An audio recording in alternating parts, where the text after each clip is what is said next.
बहुत दिन पहले एक बार दिल्ली गई थी। कहाँ गई थी? दिल्ली गई थी मैम। तो मैम वहाँ से कुछ ले करके आई थी। क्या लेकर आई थी मैम? दिखाऊं?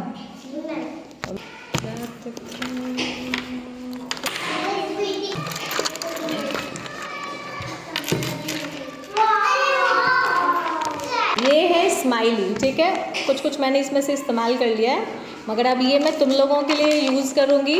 जो भी बच्चा अच्छे से काम करेगा, कॉपी वर्क करेगा, अच्छे से लिखेगा और याद करके आएगा, और मैम उसको गुड देगी, वेरी गुड देगी, और साथ में मैम ये स्माइली वाला स्टिकर भी आपकी कॉपी पे लगाएगी। ठीक है? ठीक है, समझ आई? हाँ, तुम्हें 10 गुड मिल गया। अब जिसको भी गुड मिलेगा ना, ये मैम उसको लगा देगी। ठीक है? ओके, खुश हो? ओके।